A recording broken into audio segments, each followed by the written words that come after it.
ini adalah first video kita. Pertama kalinya kita nge-YouTube ya bersama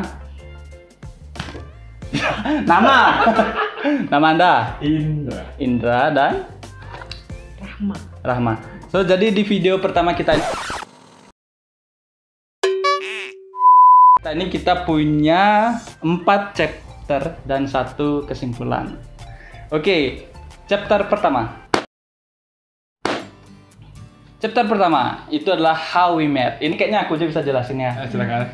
Jadi saya ini adalah 2 tahun lalu kalau nggak salah saya belajar bahasa Inggris ke satu tempat les dan ini adalah guru saya. Kayaknya nggak bangga ya? Bangga. Saya mau jelasin ability-nya dia ya. 10% on time. 90%. Nanti ya pintar ngajar. Oh my. Cara dia ngajar tuh lumayan bisa bikin betah. Thank you. 2,5 tahun ya kita, 2,5 tahun. 2,5 jam ya lumayan ya pernah kita belajarnya. Lumayan. Sampai kantornya mau tutup. Sampai kantornya mau tutup dan kadang kita nggak enak juga sama yang jaga. Ya, tapi ya kalau bahasa Inggris itu kan yang penting ngobrol setiap hari gitu. Ngobrol terus. Dan seiring berjalannya waktu datanglah dari antah berantah. Tapi waktu itu Anda datang sebagai guru juga ya? Sebagai guru juga. Ya, terus dari semenjak itu kan saya pernah punya pengalaman sebagai exchange student ke Jepang. Nah, di situ dia nyaranin kan untuk speaking bahasa Inggris tentang pengalaman yang kita punya gitu loh. Ya, saya bawa pengalaman saya itu ke dalam bahasa Inggris dan dia yang menilai ini benar, ini salah, ya harusnya kayak gini kayak gitu. Sering berjalannya waktu karena dia sudah datang, dia kan ngobrolnya berdua nih. Gimana Anda bisa tahu dia dari Jepang tuh? Ya Anda tahunya dari mana? Iya tuh lah. Kenapa? Dia tahu nih. Oh, ya? Udah. Kayaknya kita kenalan, terus ngobrol-ngobrol tentang pengalaman. Dan Rahma menceritakan ternyata juga punya pengalaman staying in Japan. Nah, jadi dia waktu itu di kelas saya bilang kayak ini loh ada guru yang pernah tinggal di Jepang. Pengen nyoba nggak ngobrol bahasa Jepangnya kayak melatih bahasa Jepang lagi sama dia gitu. Saya bilang kan nggak usah deh. Dia pertama saya gitu ya. Nggak usah deh gitu. Terus gimana kita akhirnya pertama kali ngobrol bahasa Jepang tuh? Itu gara-gara dia nanya. Oh iya, akhirnya saya nunggu dia kan dia ability on time-nya 10%. Saya nunggulah sebelum masuk kelas tuh. Akhirnya ketemu dia dan ada dia juga. Akhirnya di situlah pertama kalinya kita mencoba untuk menjadi orang Jepang. Di tempat les itu kita ngomong beberapa bahasa Jepang dan gitu. Oh, apa nih? Ternyata masih bisa saya bahasa Jepang gitu loh. Terus pertemanan kita berlanjut karena kita sering ngobrol bertiga, kita main yang namanya chain word namanya. Nanti kita ada juga kontennya chain word itu. Chain word itu basically kayak misalnya saya bilang run, lanjutin. Naughty. Yell. Nah, kayak gitu. Jadi huruf-huruf belakang itu dilanjutin gitu, kayak gitu. Nah, itu setelah itu kita mulai happy nih kayaknya ngobrol akhirnya kita memutuskan diri untuk sering nongkrong bersama. Sering nongkrong bersama gitu. Terus akhirnya saya ada channel YouTube kan, kita salurkan kreativitas gitu kan, belajar sesuatu. Ini kan belajar hal baru jadinya nih ngedit, take video ini loh lumayan berdebar. Dan jadilah kita memulai YouTube ini dan kita beri nama Riday. Oke, kita next ke chapter kedua. Chapter kedua itu adalah pernah nggak mau memulai sesuatu tapi hancur? Karena kita meyakini bahwa apapun yang dimulai pasti hancur lah ya. Hancur tuh maksudnya ini akan kita jelasin sekarang. Oke. Kita akan menjelaskan tentang pengalaman kita yang pernah kita mulai dan lumayan struggling ya bilangnya di pertama. Oke, saya cerita duluan ya. Jadi saya dulu tuh masa pandemi awal tuh pernah mencoba bisnis ikan cupang sama teman saya. Bisnis ikan cupang nih. Pertama tuh saya kayak mikir beli aja ikan yang bagus. misalnya beli ikan yang bagus 20.000 gitu kan, jual ke orang 30.000. Sesimpel itu bisnisnya saya awal pikirnya tuh. Dan akhirnya saya belilah 10 sampai 15 ekor. Dan awal-awalnya tuh kayak mati 5, mati 6, yang hidup yang jelek-jelek gitu. Terus ada yang sakit, tiba-tiba ada kayak tumor di badannya gitu. Nah dari situ tuh akhirnya saya belajarlah dari orang lain gitu loh. Ternyata ngerawat ikan cupang tuh nggak sesimpel itu. Ada obatnya, air biru, ada air apa, pokoknya di toples itu tempat kita naruh ikan tuh harus dikasih namanya daun ketapang. Dan akhirnya kita belajar sampai di masa belajar untuk breeding. Di situ nggak gampang juga. Pertama kali nyoba ikannya mati. Tapi ini satu kata kuncinya. Aku sama saudaraku yang memulai bisnis ini, kita hobi sama ikan. Kita suka sama ikan. Jadi ada yang bilang capek sekali ya kayaknya. Kita kan waktu itu punya kayak around 40 toples.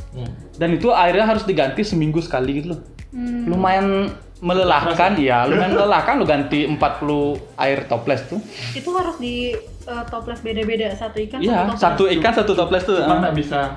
Cuplang nggak bisa bersama dia gitu. Okay. Jadi lumayan kayak yang orang lain yang ngeliat kita tuh ya kayak capek nggak sih gitu. Terus kayak setiap hari Rabu tuh kita harus videoin dia gitu loh, karena biasanya warnanya bagus. Videoin dia, masukin di Instagram, post, jual gitu. Dan dijual-jual ikan cupang pun kita bersaing dengan banyak penjual waktu gitu. Waktu itu lagi booming ya? Iya, waktu itu lagi naik-naiknya ikan cupang kan. Waktu itu juga susah kita memulai ikan cupang tuh, tapi akhirnya karena kita suka, karena kita punya plan. Ya, yang paling penting sih karena kita suka dulu ya, akhirnya membuahkan hasil. Di situ kita bisa beli, waktu ini kan masuk zaman-zamannya kripto, akhirnya modal laba kita tuh beli kripto. Kalian punya nggak sesuatu hal pengalaman model-model saya tuh yang bisa di-sharing ke mereka? Ada sih, pasti banyak ya hal yang kita Anda harus mulai dan jatuh bangun dulu, pasti banyak ya. Salah satunya contohnya yang yang simpel-simpel aja deh. Pastikan banyak juga nih dari penonton. Kalau ada penonton. Pastikan banyak juga nih di kalangan penikmat YouTube nih yang pelajar, yang mahasiswa dan sebagainya kan. Nah, aku mau sharing sedikit cerita ketika aku masih jadi mahasiswa. Ketika kayak kesannya lama banget gitu. Jadi waktu itu kan aku berangkat ke Jepang. Nah, basic aku jadi aku ke Jepang ini programnya pertukaran pelajar, gitu kan, double degree. Nah, di Indonesia itu majorku itu dari teknologi hasil. Sedangkan ketika aku datang ke Jepang, tiba-tiba aku dihadapkan dengan genetic engineering atau rekayasa genetik. Itu cukup kaget. Aku excited karena emang itu bikin aku penasaran dan aku pengen coba, dan aku juga challenge diri sendiri, dan itu satu hal yang menarik buat aku gitu. Jadi makanya I accepted the challenge ceritanya gitu kan. Terus tapi masih kaget kan, masih perlu banyak belajar, dan ketika itu aku sendiri, bener-bener sendiri berjalannya, nggak ada tim gitu. Ya paling ada dosenku aja dan tutor kayak gitu. Tapi kan tetap kita jalan masing-masing kan. Nah, di situ ternyata itu jauh lebih susah daripada yang aku bayangin. Jauh lebih susah. Jadi ketika aku mulai belajar kayak WTF, apa ini? Gak ada yang aku ngerti nih gitu. Di luar bayanganku semua. Dan akhirnya kan aku harus penelitian kan, aku harus di lab terus-terusan. Hasilnya tuh pasti jelek terus. Aku harus ulang sampai 10 kali, 20 kali aku ulangi terus. Hasil penelitiannya jelek, ulang lagi sampai aku harus nginep-nginep di lab sampai mana waktu itu juga kayak 2 bulan atau 3 bulan pertama aku di sana tuh langsung bulan puasa, sahur di lab dan segala rupa lah pokoknya. Udah tuh sampai aku ada pikiran, aduh apa aku pulang aja ya, aku kayaknya nggak kuat ke deh Indonesia. lanjutin. Pulang aja ke Indonesia deh, aku nggak kuat deh lanjutin gitu. Terus tapi di samping itu teman-temanku juga nyemangatin, bisa kok, kamu bisa pasti bisa gitu. Terus aku juga mikir ya udah deh, aku coba dulu beberapa bulan lagi, kalau misalkan nggak bisa, oke aku pulang aja gitu. Coba lagi, gagal lagi, ada yang berhasil seneng, tapi ada yang gagal sedih lagi kayak gitu kan. Setelah beberapa bulan ternyata aku survive, tapi tetap masih susah. Aku tetap mikir lagi, ya udah deh, aku coba beberapa bulan lagi deh. Kalau misalkan nggak bisa, aku pulang lagi. Sampai kayak gitu terus, sampai akhirnya penelitian itu berhasil. Gitu. Sampai akhirnya aku nggak sadar kayak, oh, aku udah beberapa kali bilang aku mau nyerah, ternyata berhasil loh kalau dijalanin gitu. Ya, berarti ini juga ada faktor lingkungan ya. Berarti kayak teman-teman yang selalu nyemangatin gitu kan. Pasti. Faktor lingkungan itu menurutku penting juga. Makanya kenapa kita cari lingkungan yang bisa bawa vibe positif sama kita. Yang bisa mendukung kita, kasih motivasi dan sebagainya. Jangan stay di lingkungan yang toksik, yang bikin kita minder dan sebagainya. Move. Ya, bukan berarti Anda harus pilih-pilih teman ya, tapi Anda tahulah apa yang terbaik buat diri kalian gitu. Benar. Jadi faktor lingkungan itu menurutku juga penting. Walaupun faktor internal dari diri sendiri itu adalah yang paling penting, karena toh bagaimanapun juga kita yang jalanin. Jadi kita yang harus bisa memotivasi diri sendiri. Tapi berada di lingkungan yang benar itu juga sangat membantu. Gitu. Jadi tadi kan saya udah melakukan hal yang saya sukai, ngerawat ikan. Dia dibantu oleh sekelilingnya. Anda dibantu oleh hal apa nih? Apa? Prok. Yuk, pengalaman Anda? Pengalaman saya ketika pertama kali menjadi guru bahasa Inggris. Ya, awalnya cuma ngajar anak kecil. Yang bahasa Inggris di kelasnya cuma good morning, red, how are you, ya yang kayak gitu. Dan saya pikir kayak stuck. Masa lulusan bahasa Inggris, pengajar bahasa Inggris cuman ngajar anak kecil. Ya, dan tidak bisa berkembang. Conversation in English, cuman perkata saja. Oke, this is an apple, this is a book gitu. Langsung kalau ada bule tiba-tiba tegang. Nggak tahu bilang apa, something like that. Terus ada kesempatan untuk berkembang, tapi di tempat yang beda dan tantangannya beda dan harus full English. Oke. Tidak boleh pakai bahasa Indonesia sama sekali. Dan di sana maunya nyerah, tapi saya diterima. Tapi maunya menolak kesempatan itu karena takut nanti diremehin sama teman di sana atau dijudge, masa lulusan udah title-nya udah guru karena pernah ngajar. Berarti Anda dikritik juga di tempat yang Anda terima itu? Iya, sempat. Tapi kritiknya bagus. Kritik membangun. Ya, mengkritiknya lebih membangun, kayak Indra caranya begini loh, kalimatnya begini loh, something like that. Dan juga kakak yang mensupport, coba aja lamar di situ dan keterima. Ya, berarti Bapak dare to take a risk ya? Yes. Dan lingkungan mendukung juga kan? Ya. Jadi udah ada kan tadi saya melakukannya dengan hobi, dia didukung lingkungan, dia memberanikan diri untuk mengambil resiko. Jadi kalau kalian punya ketiga poin ini, coba deh, misalnya kalian lagi lakuin sesuatu, kalian suka ngelakuinnya pertama, terus kalian didukung sama sekeliling ya, setidaknya dari keluarga, nggak harus teman ya, keluarga dulu yang paling penting, dan teman Anda juga mendukung. Terus Anda mempunyai keberanian nih untuk take a risk. Nggak semua ya orang berani ngambil resiko ya. Kalau kalian bisa ada 3 poin ini, lanjutin deh. Gitu. Oke, sekarang chapter 3. Ini kita mencoba untuk ngasih tips ya, ngasih tips dari cerita kita bertiga tadi itu. Kita keep going. Artinya waktu saya memelihara ikan cupang tuh, ikan saya banyak yang mati, ikan saya banyak yang sakit, warnanya nggak ada yang terlalu bagus, tapi saya keep going karena saya suka. gitu. Pak Indra juga gitu kan, waktu dia dikritik banyak orang mungkin, tapi kritiknya emang membangun sih, dan dia anggap itu adalah satu hal yang sulit, dia keep going karena dia learn dari banyak orang gitu. Kita juga keep learning gitu loh.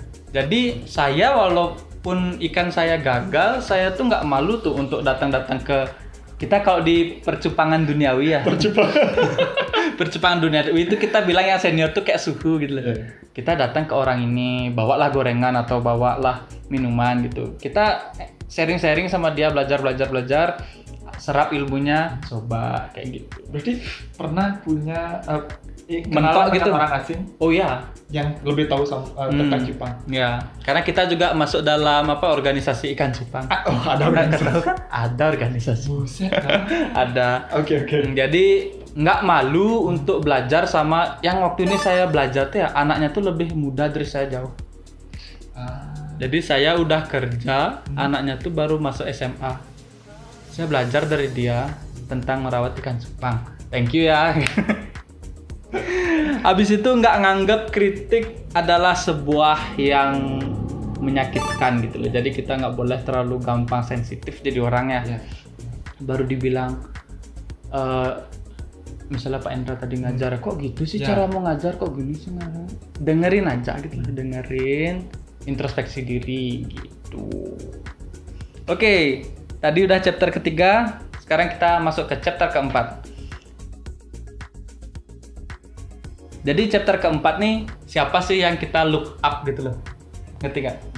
Tokoh-tokoh, kan kita di dunia ini banyak kali tokoh-tokoh inspirasional gitu ya. Dari Miss Rahma, dari Rahma ya, karena dia guru, jadi udah saya punya sudah terbiasa pakai ya, Miss Sir gitu. Ya. Dari aku sosok yang sampai sekarang masih aku kagumi dari aku kecil itu adalah J.K. Rowling. Tahu kan J.K. Rowling kan, penulisnya buku Harry Potter. Itu salah satu sosok yang menjadi inspirasi buat aku. Karena apa ya? J.K. Rowling itu bikin buku Harry Potter itu dengan ide-ide yang sebenarnya sangat sederhana dari sekitar dia dan dari pengalaman dia sendiri yang dia kembangkan menjadi suatu hal fiksi yang luar biasa. Tapi tidak semua orang bisa ngelihat itu. Ketika itu nggak ada orang yang percaya kalau ini buku bagus, ini cerita ini bagus, ini berpotensi. Nggak ada orang yang percaya kan ketika itu buku Harry Potter ditolak berulang-ulang, idenya aneh lah, nggak masuk akal lah. Ya tapi menurutku ya itu juga lumayan nggak masuk akal, karena siapa sih yang bakal mikir di zaman itu ya foto bisa bergerak gitu? Iya kan orang mikirnya kan gitu, nggak masuk akal. Tapi J.K. Rowling punya pemikiran yang berbeda kalau itu adalah suatu imajinasi yang di luar batas gitu, imajinasi yang beyond expectation. Beyond everyone else gitu. Kayak nggak ada orang yang ngerti itu kan, tapi dia keep going, dia percaya sama diri sendiri. Ya kan, dia nggak dengerin apa kata orang, dikritik sana sini, bukan dikritik lagi tapi dicemooh sana sini kan. Dia bilang kamu nggak mungkin sukses. Nggak mungkin kamu sukses, lagian kamu jadi penulis itu nggak bisa jadi apa gitu kan. Kayak gitu. Nah, karena tulisan kamu kayak gitu. Sampai ditolak berkali-kali kan bukunya itu sama penerbit. Sampai pada akhirnya dia berhasil nerbitin buku Harry Potter, langsung lah itu booming. Ternyata ketika ada satu orang yang berhasil ngelihat poin yang mau ditunjukin sama si J.K. Rowling itu, dia berhasil nyampein ke seluruh dunia poin yang mau dia sampein itu. Setelah jatuh bangun beribu-ribu kali, jadilah sekarang dia one of the richest women in the world. Tapi aku mau nanya, Harry Potter itu udah selesai? Udah. Dan akan dibikinin prequel sama sequel? Prequel? Iya. Tapi sampai sekarang pun ya, misalnya kalau Harry Potter tuh keluar lagi, pasti bakal banyak banget sih yang nonton. Tetap akan laku walaupun udah diganti pemainnya segala rupa. Apa namanya kalau dibuat ulang tuh? Remake. Ya kalau remake tetap kayaknya akan booming ya. Tetap akan booming sih, tapi entah ya. Kalau artisnya diganti kayaknya akan ditonton, cuma akan menurun aja yang nonton. Kecuali artisnya berhasil, kayak Spider-Man kan main berhasil. Berulang-ulang ganti aktor. Anda? Saya mungkin tidak banyak orang tahu ya. Jelasin dulu.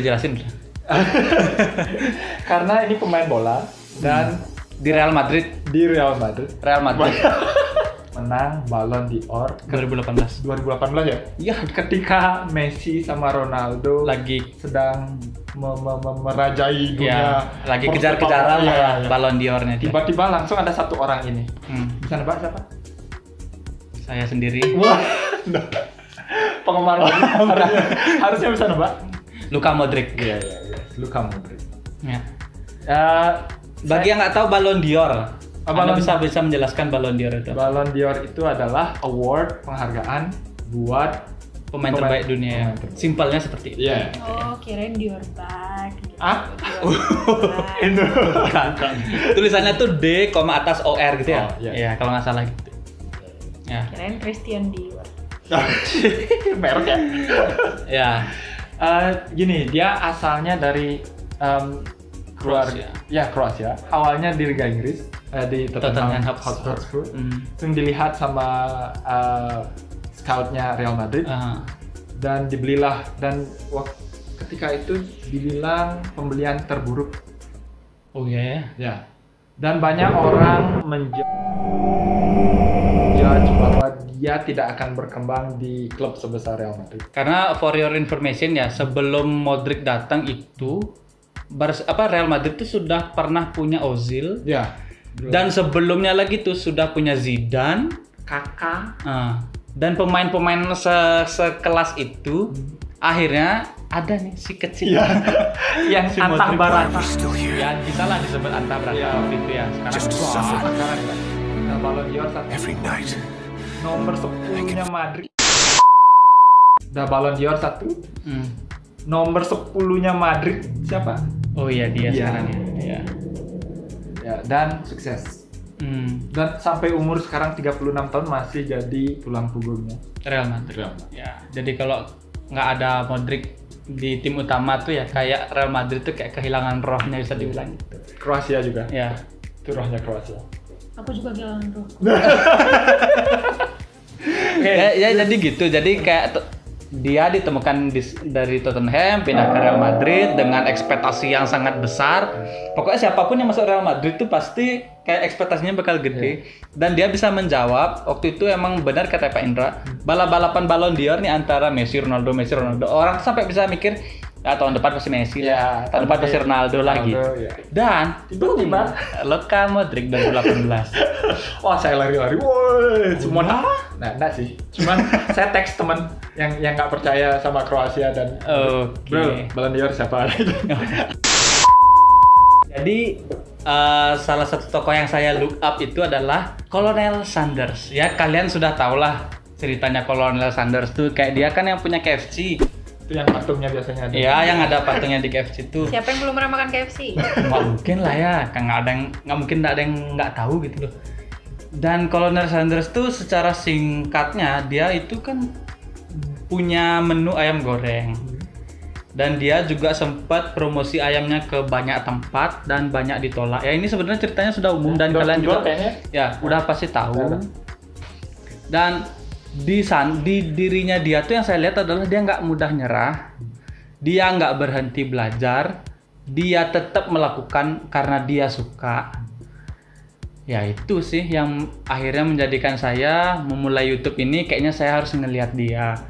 Rahma juga kayaknya saya harus ngelihat J.K. Rowling gitu. Mungkin nanti kedepannya bakal ada konten-konten yang kali aja ya. Dan juga nggak ada kata terlambat untuk memulai sesuatu. Ya, kayak kalau orang tua apa di YouTube nih? Pegang baru 30-an tahun. Ya. Colonel Sanders itu dia baru dia jadi bilioner itu baru usia 70 tahun ya. Mungkin untuk sebagian orang kayak ya udahlah, udah umur segitu mah mau ngapain gitu kan. Diam-diam di rumah lah ya. Mungkin kalau Anda pasrahan. Jangan pasrah. Kita suka ngelakuin ini. Jujur aja kan? Karena kita suka membuat konten, kita suka menulis. Kita start grup ini pun juga kan dulu. Iya. Kita ngumpul-ngumpul cerita-cerita. Iya, kita suka itu dan kita suka hal-hal kreatif lah. Ya. ini kan hitungannya industri kreatif nih. Kita lumayan suka kayak gini karena lumayan bebas juga. Why not? Iya. Why don't we try? Yes. Dan Give kita it a shot. juga mau mengekspresikan diri kita masing-masing. Ya, dan kedepannya nanti mungkin kita juga bakal ada teman-teman yang lain yang mungkin ngeliat YouTube terus kayaknya seru. Ya, ayo. Kan kita kan bareng-bareng. penikmat YouTube nih, maksudnya kayak nggak cuma bisa nontonnya aja, coba yuk kalau bikin nih orang gimana kita nonton enak nih, komen aja Iya, segala ternyata rupa. buat YouTube Bikinnya lumayan gimana susah. gitu. Kita harus nulis, kita harus set. Setting. Iya, Ya. Dan- ngedit segala rupa. Dan ya, waktu kita ngomong di kamera ini nggak semudah Ya. kelihatannya. Kita juga kayak bener ya gitu. Ya. Lumayan banyak yang di-cut juga. Oke, the conclusion is semoga kita bisa keep going Yap. dan keep learning karena di YouTube ini banyak banget yang bisa dipelajari. Yes. Begitu juga di bisnis lainnya ya. Kalian harus tetap keep going. Misalnya kalian bisnis, misalnya jajanan pasar misalnya gitu. Kalian harus tetap keep going. Kalian juga harus keep learning gimana sih cara buat orderan ini. Kita Trust juga. yourself juga. Dan aku ada satu lagi pesan. Masih bungkus Untuk satu? memulai sesuatu, Terus gini. kita kan tadi bilang semua yang dimulai itu pasti akan hancur, Hancur, iya. ya kan? Tapi bukan berarti ketika kita memulai sesuatu kita nggak punya persiapan. Kita harus punya planning, kita harus punya ilmunya juga, kita harus siap. Walaupun ketika pertama kali kita mencoba sesuatu itu pasti akan ada kegagalan, itu Ya. pasti. Tapi bukan berarti kita melangkah ke situ tanpa persiapan. Sama aja kayak kita going into battlefield without Sword. without gun, Gun. without any weapons gitu. Kita sama aja kayak bunuh diri jadinya. Don't forget to like, comment, and subscribe. Dan nyalain loncengnya ya. Ya, oke. Oke? Closing kita nih unik loh. Ya. Ya.